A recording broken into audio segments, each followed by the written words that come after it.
নমস্কার বন্ধুরা, বন্যার ফুড স্টোরিতে সকলকেই স্বাগত। আজ আমি বানাতে চলেছি লাহোরি চানা ডাল তড়কা। আজকের রেসিপিটি যদি আপনাদের ভালো লাগে তাহলে লাইক, কমেন্ট, সাবস্ক্রাইব করতে ভুলবেন না। চলুন রেসিপিটি শুরু করা যাক।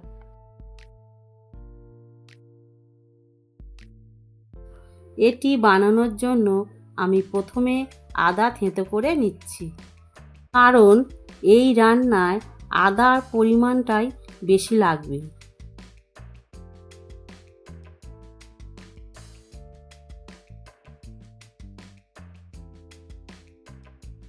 এবার আমি চানা ডালটাকে ধুয়ে নিচ্ছি।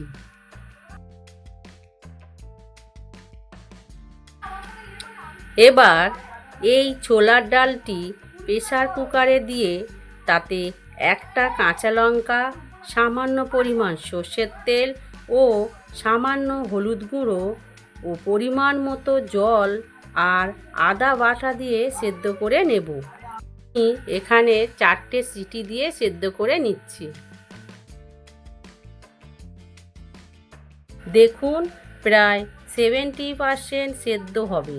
সেদ্ধটি যেন এমন করবেন যাতে নরম থাকে কিন্তু গলে না যায়।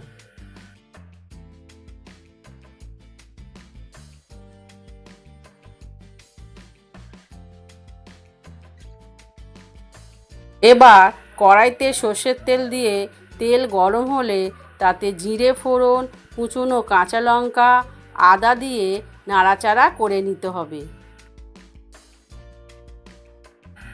এবার তাতে সেদ্ধ করা ছোলার ডালটি দিয়ে আবারও নাড়াচাড়া করে নিতে হবে।